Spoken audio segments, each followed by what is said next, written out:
Hildy is a bawdy, chain-smoking, 70-something former journalist who lives on the Upper West Side in an apartment that has a portal back to 1973. Time travel has rules, though, and Hildy breaks them by traveling back with healthcare aide Trista. Now both women will have to come to terms with their pasts before they lose their chance at having a future. From Ahoy Comics comes Alisa Whitney's Guilt. That's Gilt, a comic book that's Sex and the City meets the Golden Girls by way of the Twilight Zone. Call your local comic book store and ask them to order your copy of Guilt today.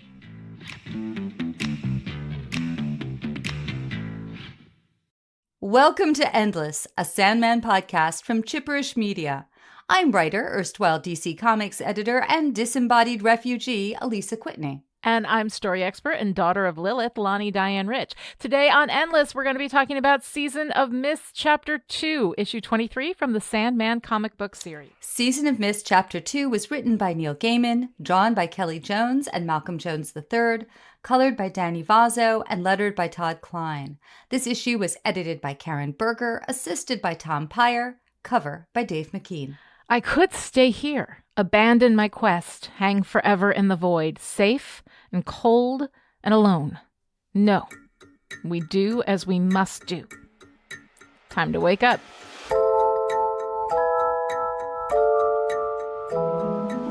In Season of Mist Chapter 2, Morpheus travels in dread as he moves toward hell, afraid of what he will find there. When he gets there, he heads to Nada's cell, a little uneasy at how easy it all is, until he finds that she's not there. In fact, no one is there, in all of hell.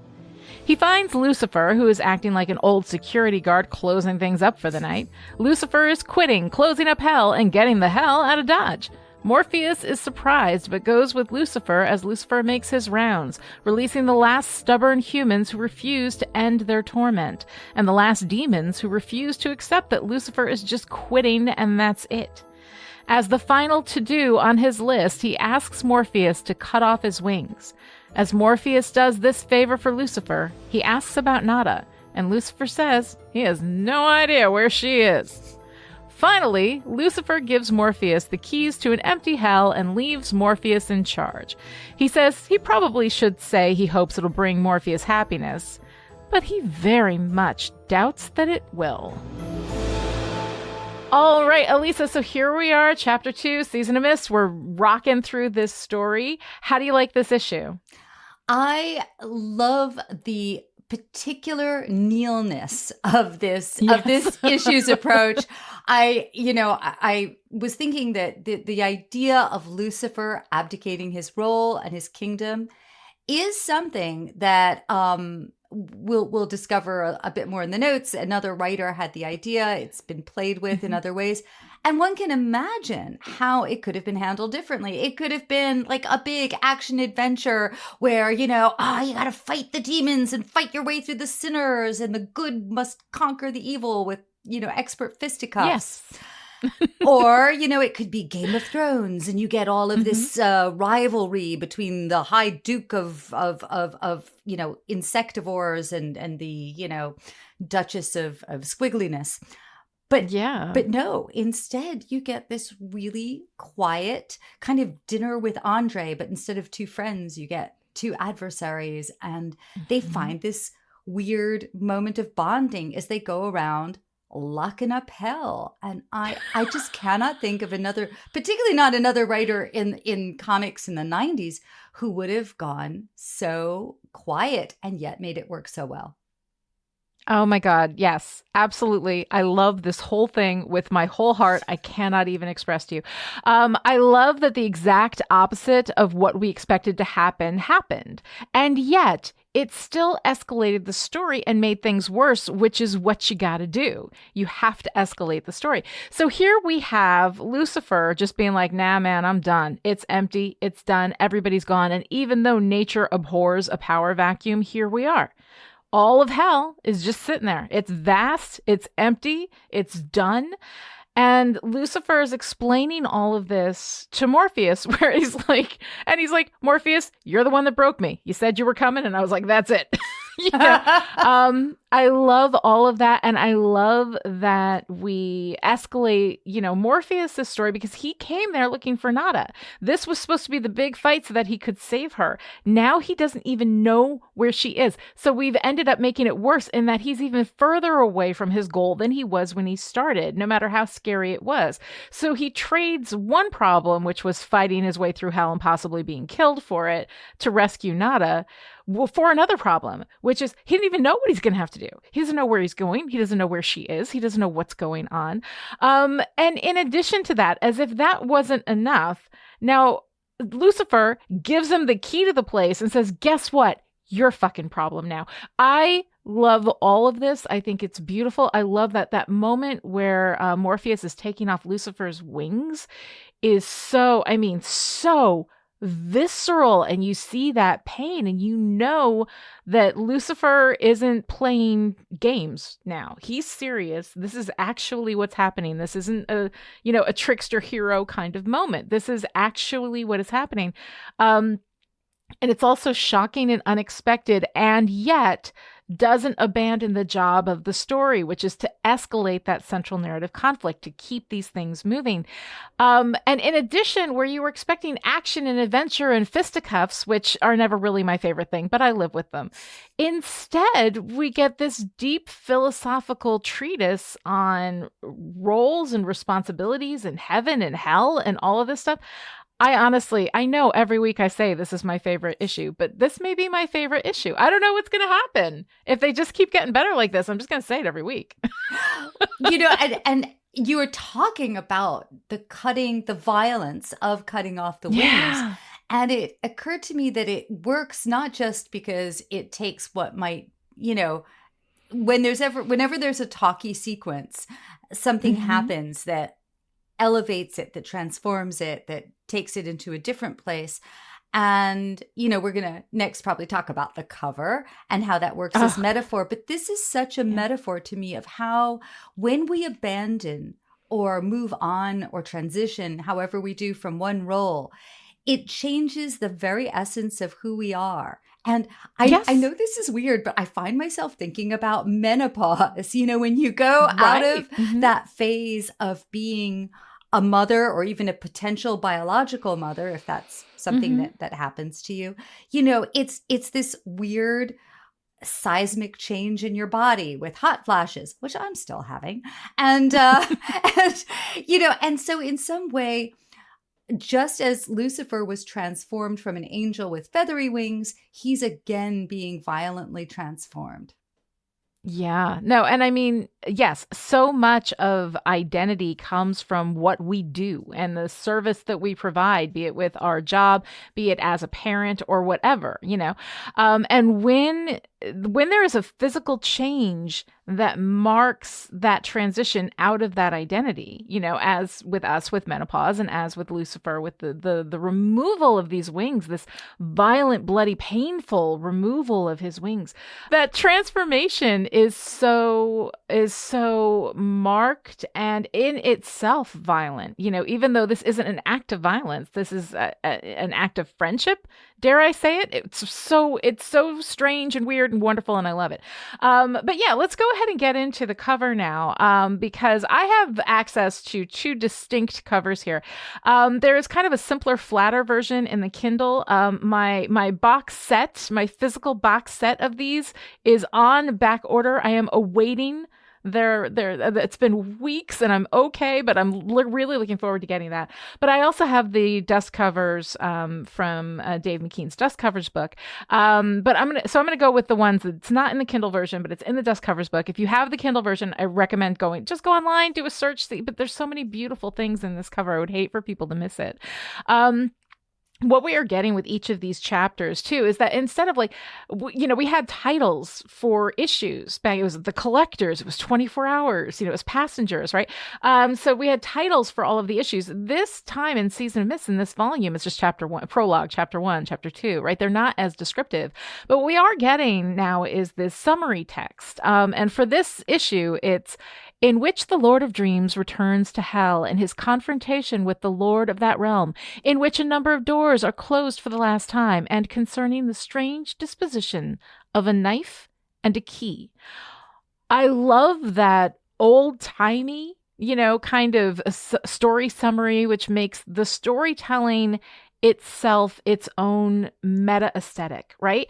Which I love it so much. It's unexpected and different. We have a system where you have an issue and you have a number of the issue and you have a title of the issue and the title is descriptive and you just move on. Here we have a non-descriptive title for each of these things and then these descriptive little summaries. And one of the things that I love is that Dave McKean has taken the words from that summary and overlaid them on this image of Lucifer. So there's like 3 layers. There's like the overlay of the text, which is in this like kind of almost undulating orange, red, purple, which sort of has that feel of fire, Then we've got Lucifer's face behind that, which in the book, he talked about how it was actually a reference to issue number 4 back in Preludes and Nocturnes. So we have that reference to issue number 4 where Dream went back into hell to get his helm, which he is wearing formally as he goes into this battle, which is not a battle. So we have Lucifer's face, we have the text on top, and then behind it are all these very, very tall buildings, right? Which also appear to be on fire, and I'm presuming are, hell. It actually doesn't look unlike the big tower of cells where Nada was being kept. And all of it looks like it's on fire. And then we've got this beautiful, and again, oh my God, I'm such a sucker for typography. I mean, whenever there's any typography work, I just love it. So I love all of this here. I think it's so interesting and beautiful. And the way that Dave McKean does this mixed media kind of stuff, even though all of this looks basically like painting, it's layers of that, and this was like before even Photoshop, right? But he's doing all these layers, he's doing all this work with it. It's really cool. Yeah, I think this may be like the first, early Photoshop. I know he's using also a lot of color Xeroxes. He was playing with that. I don't know if for this one in particular, but what occurs to me is that Dave, if for people who aren't as familiar with his artwork, Black Orchid is, I guess, the first full-scale collaboration between Dave and Neil. And you can see this is a guy who can paint the most beautiful, realistic people and backgrounds. He's not someone who has to go abstract. He's choosing it. And I think you can see that in the interplay of all of these elements with the face and with the, as you say, that lovely scrim of these ghostly words and the hint of gold that's like illuminated manuscripts. I noticed that there's like right under Lucifer's eye, it's almost as if there's something peeling away, as if the face itself is a mask. And then there's something bruised purple and sort of golden underneath. And I don't know. I love these. I like you. I love to see words. And I think about all of those in traditional Hebrew artwork, as in Islamic art. You don't get a lot of figurative depictions. What you get instead is gorgeous calligraphy and shapes and abstractions. And you've got a real lovely nod to that here. All right, so let's go ahead and move from the cover into the actual interior art. And you've done a little deep diving here. I really love it. Thank you. I dive deep. So in the script, when Neil is writing to Kelly Jones, the artist, he says he wants a feel of hell that's a little bit got the vibe of Gustave Doré. You were telling me just before it should be Doré.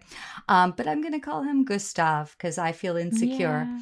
And okay, so Gustave's illustrations had a kind of fine etching quality. I believe it was the Victorian period, so you get that very fine, super detailed etching rather than defining things with the blacks, with the negative space and heavy ink. And so that was something that Neil was suggesting might be cool because, these were the illustrations that were most closely identified with Dante's Inferno.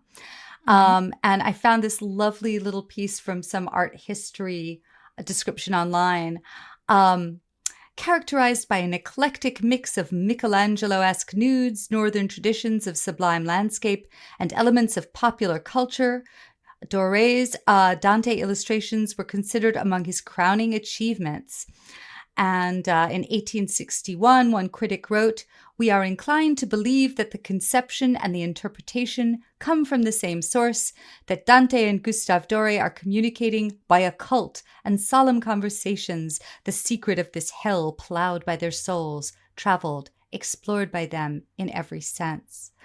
So that was Ada Aude, Associate Professor of Art History at Hamline University.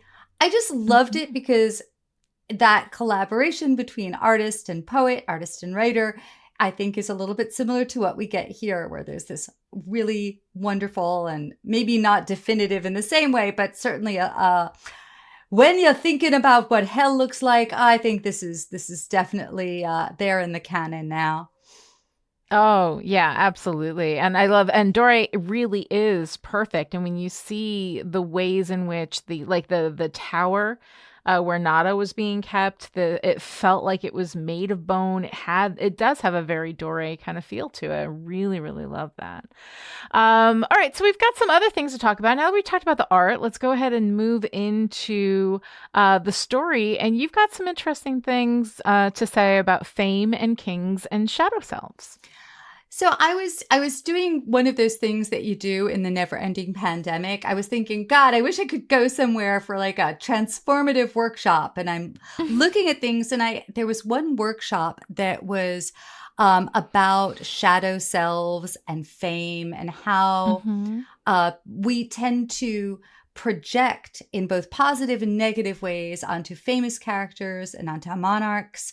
And we see them either as some elevated, idealized version of the qualities we'd like to have, or some demonized version of the qualities that we really hope we don't have. And I thought, oh gosh, there is some element here where I see Lucifer and Morpheus as kind of rock stars, rival rock stars, monarchs.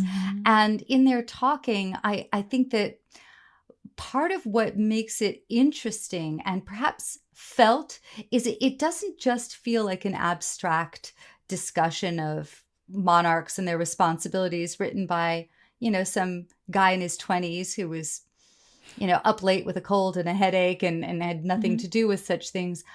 I think in a way, this becomes part of the whole Sandman ongoing discussion about success, fame, the burden and the responsibility and the power and the charisma of power. And I think that's an ongoing theme. And so when you see the bond between, it's kind of like, I don't know, John Lennon meeting up with Mick Jagger, except I guess, maybe they did. But, it's in a supernatural sort of way. Well, yeah. And I mean, the thing is that when you do have that level of fame, when you have that, there's only so many people who can really understand what that experience is. And the more famous you get, the more that number shrinks, right? The choices of people who are going to get it, who are going to understand, becomes very small. And Lucifer, as the head honcho of hell, right? It's a very isolating experience, right? I mean, he talks through this whole thing about, what it was that he did and what his responsibilities were, and that he wasn't the one who made people do terrible things. They did it. He doesn't even decide how to torture them. They come in and they say, do this, and he does it. He's a service. Right? He provides a service so that people can torment themselves, and he calls them masochists, right? And then there are the demons, which they refer to as Neverborn. I absolutely love that. I think that's such a beautiful, and it does have that sort of old-timey feel to it, as an expression of what demon kind are, and that he's also responsible for all these demons, and they're just fighting and, creating drama that is unnecessary. And Lucifer's done. He's sick of it. And he's also alone and isolated. And here he is, getting those wings cut off. And Mazikeen seems to be, a relationship that he has, but as he is releasing that responsibility, he's also releasing her. He is letting her, she says, let me follow you. Let me go where you go. But he doesn't want to be anybody's lord anymore. He doesn't want to be this. He wants to shed that identity. Taking off the wings is part of that, letting it all go. It doesn't mean anything. And as a meditation on fame and power, I think that's just a really, really interesting read on that experience, because I think it all lines up. So much. And I mean, we both, I think, have more to say about Mazikeen, but one of the moments, I didn't call this out as one of my favorite moments, but now I think it's one of them, where Lucifer says to Dream, you knew me when I was an angel before the fall. Yeah. What was I like? Yeah. And I thought, I don't know how someone in his 20s did that. But I mean, have you done that with friends? I have totally done that, where I'm like, you knew me when I was a teenager, when I was a kid. What was I like? How did I seem to you? Yeah. Well, because you're a different person. I mean, we had that discussion last week, right? About the transformation of identity and how throughout your life you do experience a number of transitions and little deaths, right? Like you are no longer that person that you were. And so when you're asking somebody, it's like asking somebody who knew somebody famous and saying, what were they like? What were because you don't know what you were, because you were experiencing it from the inside and you remember what it felt like, but you don't remember what you were like. Nobody can answer that but somebody else, And so to have Lucifer ask that of Dream as Lucifer is trying to figure out where he's going to go next, and that maybe there is part of that kid who fell from heaven. Maybe there's part of that kid that he can somehow reconnect with, go back to the beginning and restart, which is kind of just like a really interesting idea for the guy who runs hell. I mean, it's such a huge job. And the idea that he gets to just quit and be like, that's it. I'm done. And let's not forget, we also have, I mean, I don't know specifically what, but we have one of the Endless who did something very similar, right? There's one brother who was missing from the table. And so I think that this from Lucifer feels like it's something of a reflection on whatever that experience must have been for Dream, when his brother was like, hey, guess what? I'm done. I'm out of here, right? You are so right that there's definitely that resonance. And it had me thinking, I know this sounds a little silly, but I was thinking about the princes, William and Harry, and how their falling out was, when precipitated, well, not precipitated, but whatever conflicts they were having, clearly something else must have taken place when Harry left, because it would be a whole order of difference if William were to leave. And, right. And I get the feeling that this is sort of, in some way in this universe, it is easier. Even though it's unthinkable for Lucifer to abdicate, it is somehow easier than for Dream to. Because Dream, after all, remembers back when Lucifer was an angel and was someone different. He may not be as powerful as Lucifer, but he is perhaps more woven into the basic fabric of things. Yeah, definitely. I'm not sure about that, but I said that without thinking about it too hard. So. Well, I mean, that's kind of sort of the fun of the conversation, is that every now and again we'll come up with something like, I don't know, maybe that's the thing. And you have to think about it for a while. But I can absolutely see where you're going with that. And I think that's really interesting. All right. So let's talk about surprise and joy and magic versus craft. What do you have here? Well, I came to a part of the script and I was thinking about how you talk in your book about craft and magic and how, craft in a way is what you want to get better at so that you can let your magic come out. Yes. But this was a moment. So Neil said that one of his earliest story ideas was this one of Lucifer abdicating, along with issue 8, actually, where Death and Dream meet up. And for a while, he thought he couldn't do it. He was speaking to his friend and the writer Rick Veitch. And I think Rick had, the idea of doing a similar story. When Neil found out that he could, that story didn't happen, or it happened in a different form, so he could write his Lucifer abdication story. He wrote that his challenge was getting back that original sense of what I would call juice and urgency, and what he, called surprise and joy.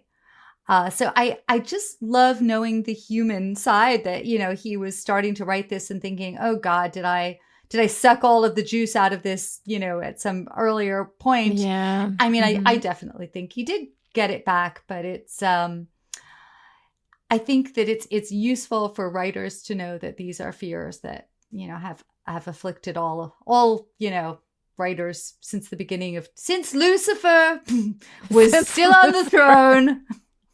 Yeah, it's very funny because there are, I've talked about this with a lot of my writer friends, is that the experience that you have of writing something does not necessarily translate to how it ends up and how it comes across. So I can say that I see the delight, in this story. I feel the energy of it, even though it's done so quietly. We're expecting this big bombastic fight, and what we get is this gentle philosophical, like, death experience, right? Which I absolutely love. Like, I love all of it. And I think that you can very much feel the magic in there. And what Alisa is talking about is from my book, How Story Works. I talk about magic and craft. And magic is the stuff that's just you. It's the great ideas that you have. It's your sense of humor. It's your sense of pathos. It's your voice. It's all of those kind of magical, like, ineffable things, to borrow a word used a lot in Neil and Terry Pratchett's Good Omens. That they're just these magical qualities that are you. And then the purpose of craft is to go in, build the stage that your magic can dance on, and get out of the way. And a lot of times we get so taken with the craft part of it that we forget the whole reason why we're building the stage anyway, is so that we have the room and the space to do something like this, to do something that is so incredibly magical. And this, what I love about this particular issue is that it is serving both magic and craft. But the craft, the escalating of the story, the making things worse, the getting, Dream further away from his goal, all of that stuff is just beautifully done. But it's so elegantly done. And then we step out of the way and we let Lucifer dance on that stage. It's just amazingly done. Like, I absolutely love it. And yeah, and every writer struggles with all of that stuff. Every writer has that moment where they're like, ugh, I don't even know if this is any good anymore, But a lot of times, even when you feel that way as a writer, you're still managing to channel your magic. You just may not feel it in the moment that you're writing it, which is always kind of a very strange phenomenon for me to see that happen. And what's so funny is that you've brought in all of these. I'm going through your notes today. And I'm like, oh my God, I haven't heard that name. I hadn't heard Gustave Doré. I hadn't heard that name in forever. And Taylor Deschardins is your next person. I remember reading his books back in like high school and college. Well, I don't think I've even heard the name, and I'm so glad you pronounced it before me. I might not have gotten it right. I that's how I remember it, but I'm not sure. I just want to say that Tailhard, without the French accent, just sounds like a really good biker name. Yes, it really does. So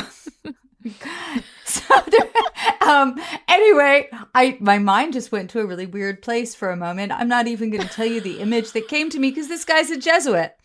So Neil had said that the original spark for this came from a quote which he remembered as being something like, I believe there is a hell because the church teaches us that there is a hell.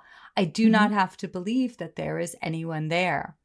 And so I decided to look up a little more of hardtail there. And I found this quote, which I just loved. Growing old is like being increasingly penalized for a crime you haven't committed. And I really would like, somehow there needs to be the, I don't know, there needs to be the follow-up. Somebody should write a mythological story for that one. Oh, I think absolutely somebody should. I think maybe that should be you. I don't know. Anyway, so I absolutely love that idea. I do not have to believe that there is anyone there, and that is such a wonderful kind of flipping of the idea. Whenever there's an idea like hell, right? We think about hell and it's an eternity of torment for not having behaved well while you had the chance to prove your merit as a human, or however that philosophy works. And the idea that Desjardins could look at that and say, all right, fine. You say there's a hell? Fine. I don't have to believe that anybody is in there. I don't have to believe that there are people being tormented for eternity based on, what was the lifespan during his life, 50, 60 years of life, right? And your eternity versus 50, 60 years, which is always, I think, a struggle that I have always had with the very concept of hell. It just seems a ridiculous, like over response to whatever anybody might have done. But I do find that idea that you can accept a certain thing, but that doesn't mean that all of the things that you presume come along with that have to come along with that. And the ability to question those presumptions, I think, is where you get ideas like this, where you get ideas like Lucifer abdicating, which is something you would never think. Like, why would that happen? But when you hear his side of that story, of course that would happen. Why wouldn't that happen? Of course it would, really, really wonderful. I was just going to jump in and say that Neil's particular interest a lot of the time seems to be taking concepts and anthropomorphizing them so that role and character are one and the same. And then he does a little presto changeo and separates them out again. Right. And what does that do? That's such a great, crunchy philosophical space to play in, because we intertwine, like we were talking about earlier, our role with our identity, with who we are. And when you don't have a role, figuring out who you are becomes so much more difficult. It becomes very, very difficult to define. Without a strong definition of self, that can send you in a tailspin. So the idea of giving people, giving these characters these very strong identities based on their roles, and then stripping them of that. And we have that hint, delight into delirium. We have that hint that transformation can change. And while she is still the same person, she has changed a lot because of the role that she plays. I love all of it. And I could sit here and play with identity stories. Identity stories, honestly, are my favorites. And I find them in such abundance in comic books.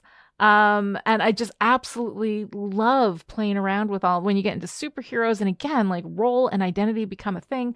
And then there's secret identity, which is a huge part of superheroes. Anyway, that's a whole other conversation. Anybody interested in that had a lot of those conversations over on Listen Up A-Holes, where we talked about the Marvel Cinematic Universe. But I find the whole thing so incredibly crunchy and interesting. And it makes this walk through Sandman just like one of those things that's made specifically to delight me. I feel like this comic book series was made specifically to delight me, and I'm really, really enjoying it. One of the other things, and I think you've pointed this out in the past, is, there are a lot of very crafty story techniques. And one of them is, where we start with dream. Did you want to say something about that? Oh, yeah. One of the things that I found so interesting is that we open this up with Dream, and Dream, of course, is traveling, right? And I don't know what it is about Dream traveling. I love a Dream travel montage. For me, there's just something in his travel and I think it's because of this thing that he does, that he stops and he thinks during his travel. So he is in action. He is in pursuit. He's doing something. But he takes this moment to sort of meditate on what it is that he's doing. And one of the things that we get from him during this travel to hell is we get that he is afraid and he is cold. And these are things that, first of all, I don't think we've heard him express real fear before. I mean, even when he was captive with Burgess, like, he was annoyed. But we didn't get a sense. We weren't in his head that much during that, the captivity, but that he was afraid. And the idea that to get a physical sensation from him, is also really, really weird. And an interesting angle on him, that he would feel cold. And it opens, of course, with the cold wind, which brings me right back to the bitch wind from Collectors, right? The here we are again. And there is something about the role of wind in Sandman, I think could be its own like thesis paper. I'm going to be really interesting to kind of mark where the wind happens and what it means, like what that representation, it seems to come in, to usher in and usher out. It feels like it's something that opens and closes a particular movement within the story. Really, really interesting. But to get the sense that Morpheus is cold, that he is afraid, that he is feeling things, it's really fun. And it opens up a space of vulnerability for Morpheus that we don't typically see him access. Yeah, exactly. It's this feeling of vulnerability, and it sets us up in an interesting way.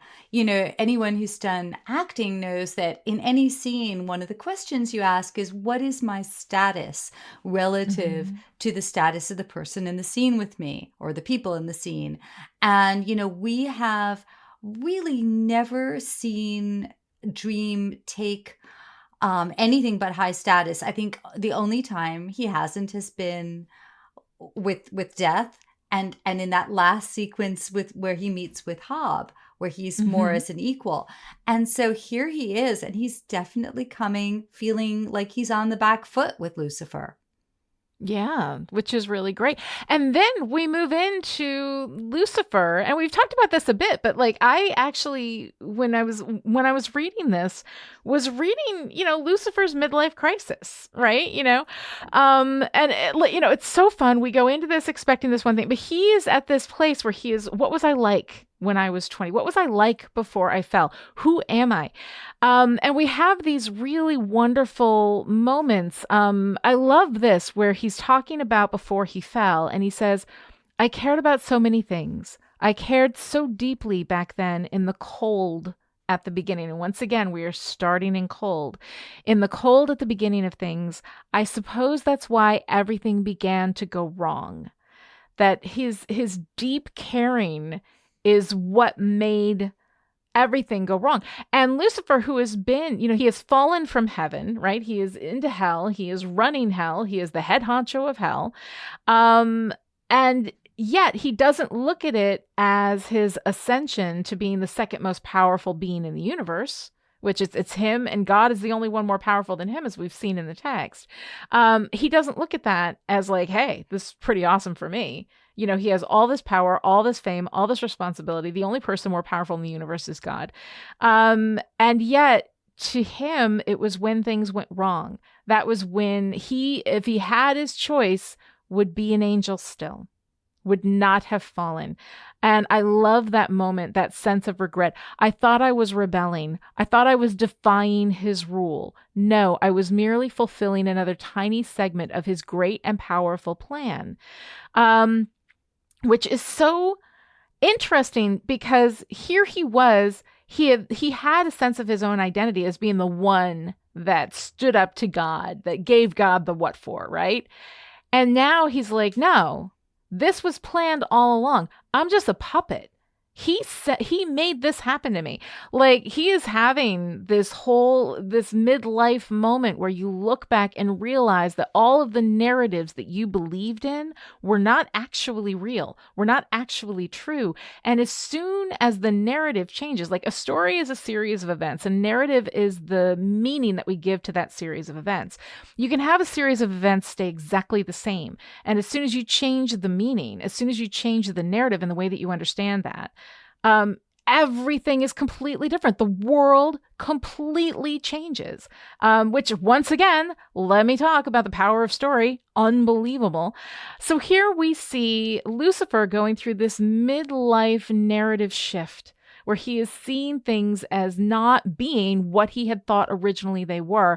And he's trying to figure all of this stuff out. And then here we are, while he's going through this, trying to figure out what his existence mean, he's fucking up Morpheus's whole thing, it's so wonderful to have him kind of go through this whole process, and the way that it's shifting everything, with everything staying exactly the same, the history not changing. Everything else changes because of that shift in narrative. I love it. I love it. Here's the key to hell. I'm going to go get a Lamborghini. And there we go. And there's something so wonderfully evocative about a skeleton key, about those old-fashioned keys that could open just about any door, it seems, because they were, these big, clunky, evocative things. This is nothing to do with anything, but when I was 9, I got to go to France and I was staying in some old chateau, and there was a skeleton key, and you could go around. You could still open other people's rooms with it. How amazing is that? Skeleton keys are incredible. And the design, too. When you think the design of the knife that he gives Morpheus to cut off his wings, the design of and this is Mazikeen's knife. There you Oh, it's Mazikeen's knife. It's her knife. Oh my God. Oh my God. And that goodbye with Mazikeen. Okay, so touching. Let's talk about that. Okay. So as I think I love Mazikeen so much. Mm-hmm. I think that because Kelly drew her so with such gorgeousness and such grotesquerie, where half her So, for listeners who are not placing her, she's half a beautiful woman and half a skull with some shredded bits of grunk hanging off. And so she speaks in this very garbled way, but I know that that at one point Neil was forcing Tom Peyer, who was assistant editor, to read the dialogue, and if he couldn't make sense of the dialogue, Neil went back and made it more legible.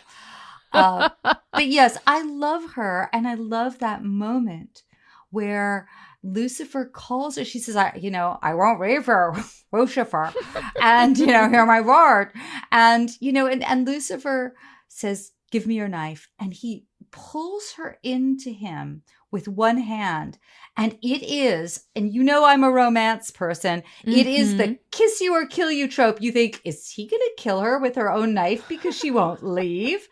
And he's bringing her in this really I'm using my hand. See, no one can see, but if you could see me, my hand is masterfully like cupping the back of an invisible Mazikeen's head, and he brings her in. And he gives her the most passionate, there's tongue, kiss, and we see it from her grotesque side. And to me, that is both horror and romance in one, because what is it to be loved if it's not to be embraced with all of your, with the side of you that's, flayed? Right. Well, and the thing is that when you look at Mazikeen, and you see that, I think that she is such a beautiful metaphor for how we all feel, right? On the outside, we might be able to put on some makeup and throw on some stuff, but whatever it is we're feeling on the inside is still there and is still present. And so this half and half, it almost feels to me like the outer face and then the inner turmoil, right? That she is a physical representation of the face that we put outward to the world and then the inner turmoil. And Lucifer loves all of her and accepts all of her in that way. So when I read Mazikeen as metaphor, then it's even more beautiful to me, the way that he doesn't even see. Like, he sees the turmoil, but to him, it's just as beautiful. Both sides of her are just as beautiful. And so I love her. I love the way that she's so dedicated to him, and like ready to follow him anywhere. And then he lets her go, and we just see her fade out. She just fades away. And wherever Mazikeen is going, she has a whole new experience waiting for her. Because who is she if she doesn't define herself through him? And now she's not going to be able to do that anymore. And I think that may be a good thing, because who wants to define yourself through another person anyway? Well, I have to say that in the spin-off, their relationship is not over. So when I think I've talked about this before, that one of the last things I did before I left to really go freelance was try to get the Lucifer, which was the spinoff with the wonderful writer Mike Carey. And so Lucifer and Mazikeen do continue exploring their relationship, which again, I have this huge fondness for her. And I know I probably would have taken it into a full-on romance. But then you'd have to create some conflict between them and have them. I think that would be my fan fiction. It would be a Mazikeen Lucifer romance. Oh yeah. I because I want them to wind up together. It reminds me, the Billy Wilder movie, The Apartment. Oh yeah. Mm-hmm. So there's this scene where I don't want to go into it too much, but this character played by Jack Lemmon is looking at a woman's little compact, and the mirror is broken. And it tells him something about this woman he has been carrying this huge torch for. And he says, your compact is broken. And she, not understanding what he now knows about her, says, I like it that way. It shows me the way I feel. And there's something about this scene with Lucifer and Mazikeen and that scene in the apartment that just rank up there with, all-time romantic faves for me. It's pretty great. And I like seeing that. And I would love to see them together. But I would like to see her with her own identity, not just being a servant to him. The runaway demon. It would be like the runaway bride, but with right, exactly. No, I think that'd be great. The runaway neverborn. I love it. One of the things that I found really interesting too, and a little bit of world building, is that we have this human who will not give up his torment, right? So we spend a little time in the middle of all of this stuff. We spend time with Lucifer trying to free Breslau, who is so tied to his identity as a right bastard that he refuses to leave his torment. And when I say tied to his identity, like, he is tied. His flesh is tied to this big rock. I'm receiving my just punishment for my crimes committed while I was alive, for my crimes were monstrous things. And he tells of all the terrible things that he's done. And indeed, they're pretty lousy. They're pretty terrible. They're pretty terrible, but I kind of get the sense that he's proud of them. And Lucifer talks about it as a masochism, that these people come in, they did things that had nothing to do with Lucifer. He didn't tell them to do any of the terrible things. They did that on their own. They blame it on him, but it wasn't him. Then they come in and they say, I want to be burned or frozen or eaten or whatever. He's like, and then we just serve up whatever they've asked for. And then they torment themselves. And then he tries to let him go. And the guy has no interest in it. And then there's this wonderful thing, because there is this sense of, from Breslau, and I don't know if this is accurate to the intent writing, but as I always say, the reader decides what everything means, so I get to decide what it means for me. But my read of Breslau is not that he is ashamed of any of these things that he did, but that he is actually rather delighted by it, because he tormented all of these people, and it gave him a sense of narcissistic supply, right? Because he had all this power over people. And then there's this wonderful moment with Lucifer where he says, you've been chained to this slab for 1,100 years. The world has forgotten you. And if there is anything that anybody can say that I think I am Breslau of Livonia, I did this, I did that. No one cares anymore, dude.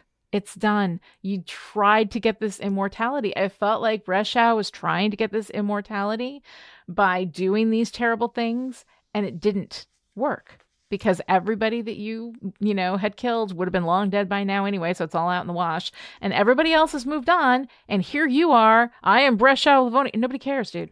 And the idea that for a narcissist, which is what I see in Breslau, to be told that nobody cares, that in itself is the actual torment for him. Not being chained to the slab. So much so. Now, I have this memory that Breslau of Livonia was a real person who became conflated with the werewolf myth. I've got it in a book somewhere, but I couldn't find it, and I didn't see it on the internet. What I did see when I was looking up Breslau of Livonia is this little conversation. It was clearly a British conversation. I think it was from 2000 AD. And one person was calling Neil out like, God, that's what I hate about Neil Gaiman. Oh, it's so arrogant. Like, oh, not one mortal in 10,000. Oh, but you know about Breslau of Livonia, don't you, Neil? And I was thinking, oh, I forget this about the British. The British are, the flip side of their really good sense of humor is the British are so mean about things. And you never know when they're just going to bitch slap you. I think it's, if all of those. Is it the British or is it the internet? Because no, it's the British. It's the British before there was internet. They were mean before it was cool. Yeah. I once went to a dinner party with it was like not my. I won't reveal it. They were relatives in a distant way. And I was being sort of chipper and American, and there were some tensions at the table. And I tried to break it by saying something about Fergie, the Duchess of York, because I don't know, she just gotten married to Prince Andrew at the time, which is now even a dicier conversation. And one person just looked at me and then turned to someone else on the table and said, "Let's try to just elevate the level of the discussion, shall we?" And no, so I mean, I'm pretty sure that the British are not polite in the same way, but also I think there's any time that if they think that you are in any way pleased with something that you've done, they will totally Lucifer to Breslau of Livonia, dude. Nobody cares who you are. So except they'll be like, much sharper. It's sharper. There will be no dude. There will be whatever the British equivalent of that. It will be a concise bit of wit, just cutting you down. All right, so let's go ahead and move into Lucien's library. What do you have for us this week? Oh, I've got things. So many things. So one of the elements that I thought was lovely was that early on in when either just before the Sandman was launching or early on, Neil and Dave McKean used to go shopping in London in all these little bric-a-brac and antique shops for these objects that was a part of their ongoing conversation about what the covers were going to be. Oh my God. I thought about that and I loved it. And I loved just knowing that it was, that there was this shopping spree. And I thought how the magic of London and found objects gets in there. Especially, we're now in a series, in a storyline, I mean, that feels exceptionally Victorian.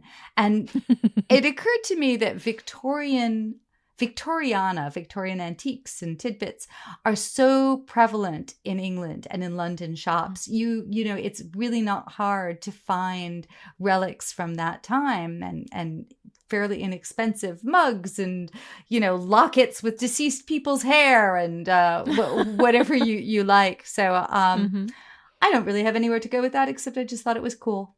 That is really cool. I love that. I love the idea of these two guys just going around shopping in London, going to all the antique stores. I love it.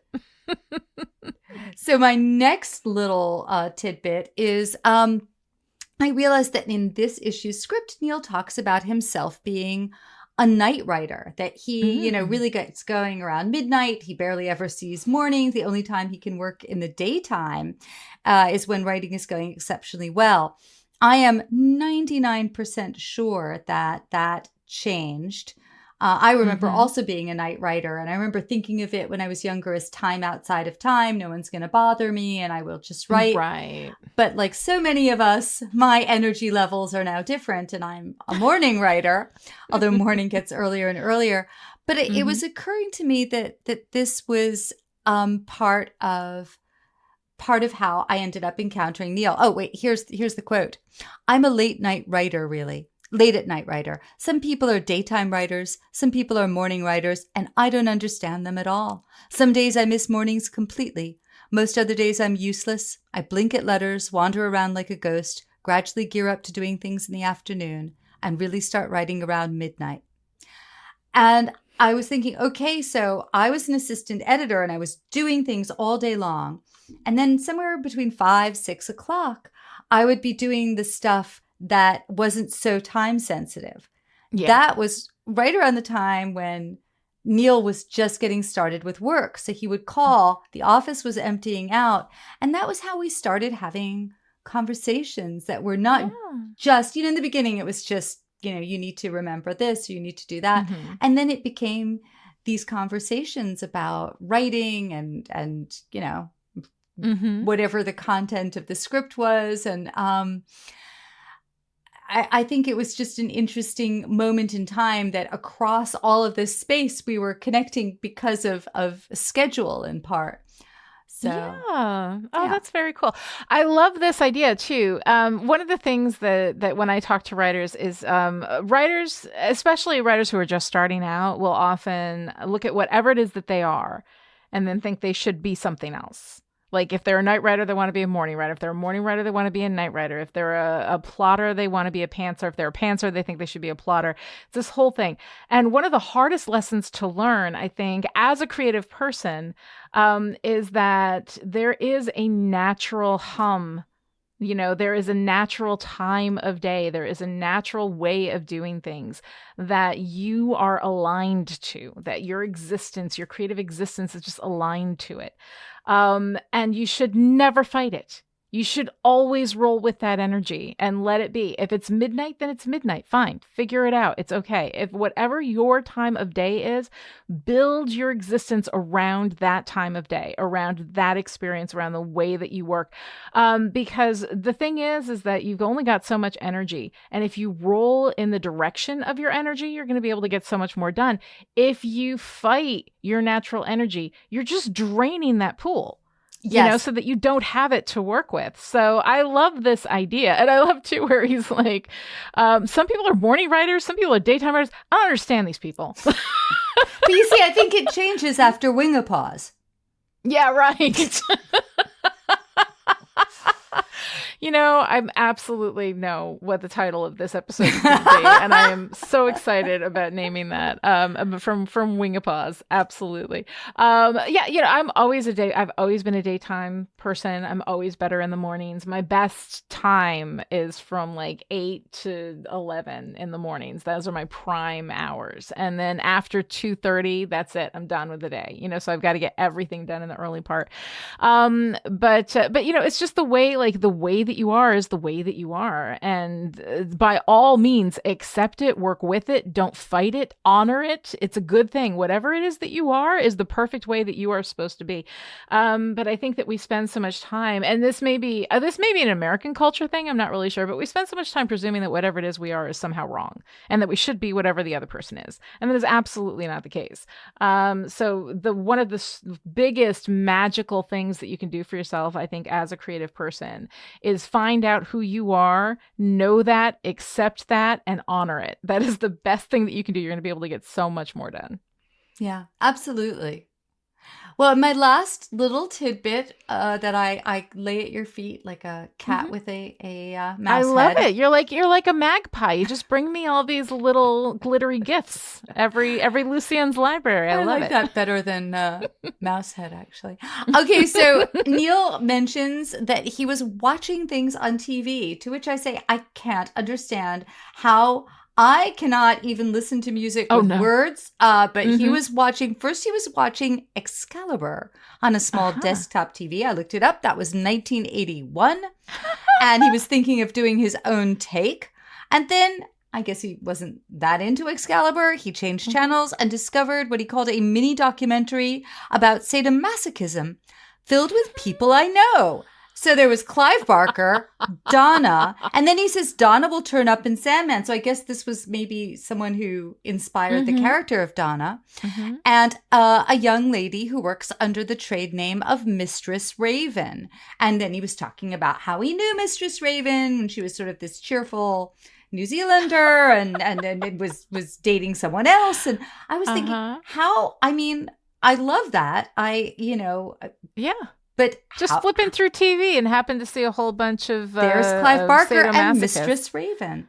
I love it. But doesn't it seem like the TV was just spitting out, apropos programs for him? Yeah. Well, and again, that's one of those things where you're like, the universe works with you. Only you know? if you're watching TV after midnight, because I think Yes. there's a really different, at least there used to be. I haven't watched TV after midnight in 1,000 years. There is but no after midnight. Everything's streaming. I haven't had a cable package with actual like timed programming in so long. I cannot even remember what it's like. But there is something about having that and just flipping through the channels and seeing what fate delivers to you. Yes. That's always really interesting. I think I love might that. have to go back and watch Excalibur. I think maybe you should. I think maybe we all should. All right, Alisa, what's your favorite page? What is my favorite page? I think it's I'm gonna go with Speechless Morpheus. It's a rare writer who is not the artist, who gives the artist 3 panels of silent reaction. And I just wanted to call out for it as a fine thing to do. Writers, if you're not the artist, you don't have to cram lots of words into every panel. And just seeing that made me very happy. I loved, it was a double take or a triple take. And it was a triple take. I loved it so much. And the expressions on his face where he was like, and it was just beautifully done. And it does express a lot using, again, that silence, that negative space. It's really hard as writers. We like to stuff words into every crevice, every possible space. But knowing when to have silence is also really, really important. For me, I have to say it is the last page where Lucifer cheekily gives Morpheus responsibility for Hal and then grins as he fucks off. Like, he's just like, here you go. I wish I could say it'll bring you happiness. I don't think that it will, but best of luck to you, buddy. And he's got this grin on his face. Like, he knows exactly what he's doing. And it's not just leaving that's delighting him. It is leaving and being able to twist the knife into Morpheus at the same time. The delight on Lucifer's face in that moment is honestly one of my favorite things. I love it. Absolutely. Yeah. And it shows that, he may not be evil, but he's not nice. But he's not really good. Yeah, no, it's so beautifully done. All right. So what is your favorite part of the story? Oh, I think I already talked about it. It's Mazikeen and Lucifer's big kiss, that kisser killer trope. Mm-hmm. You and I both know, Anne Stewart, Chrissy. Yes. Anne Stewart is her writing name. She does such a good kiss you or kill you. Oh, yes. When I discovered her quite late, and when I just, again, there are things that I enjoy reading in romance that I would never want to experience in real life. Oh, of course. It's a fantasy space. And yes, like, here, give me your knife and I'm bringing you clothes. That's not something I, would at all find attractive. Mm-hmm. But on the page, it just makes my heart sing. Oh, God. Anne Stewart is probably, I think, maybe the best writer who does that. The kiss you or kill you, the slap kiss, she's got all of it. And it's wonderful. She does these wonderful suspense stories. So I would highly recommend to anybody out there, just look up Anne Stewart. The Ice series is amazing. I love her historical. Her historical stuff, funnily enough, tends to be a little bit funnier and a little bit lighter than the deep. But she has so many different. There are so many different shades of Anne Stewart out there, and I cannot recommend them enough. She is just delightful. She's a delightful human being, and she is a delightful writer, and I absolutely love her. I have to say my favorite part of this story is that moment where Lucifer's like, no, I quit. Like, Morpheus is building up this whole thing. He's scared. He's cold. He's going into hell. He's just trying to save this woman and undo the bad thing that he did. But he knows that Lucifer is going to kill him, and it's all terrible, and it's this whole big buildup. And then Lucifer is just like, I quit. And Morpheus is like, okay, I thought this was going to go another way, but okay. And he just rolls with it. And there's something about that moment when every expectation is set up, pulled out, so that you're gearing up for this big fight that doesn't happen, and the swing just gets lost in the air and you tumble over, and then the next thing you know, despite the fact that what you were expecting was terrible, didn't happen, everything's still worse somehow. It's just so great, and I love that moment so much.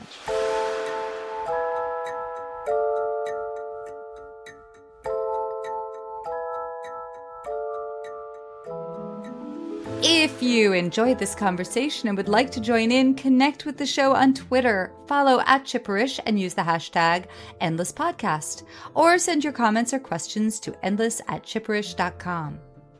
This episode of Endless was brought to you by the Chipperish media producers who support us on Patreon at the power producer level. These people are the reason why Endless is coming to you free and ad-free right now. So thank you to Abby, Alice, Christina, Erica, Jane, Kevin, Kristen, Michael, Rose, Sarah, Shelley, and Stephania. And this week's special message for our power producers: you've been chained to the slab for 1,100 years. Haven't you tortured yourself enough? To find out how you too can support Chipperish Media, visit patreon.com/Chipperish. Other ways to show your support: write a great review on Apple Podcasts, tell your friends about the show, or cut off Lucifer's wings. This episode of Endless was edited by Chipperish content editor Jack Cram. Jack, where you go, I will follow. I must stay by your side forever. We'll be back next time with Season of Mist, Chapter 3, Issue 24 of the Sandman series. Until then, what will they do on Earth, I wonder, when the dead start coming back?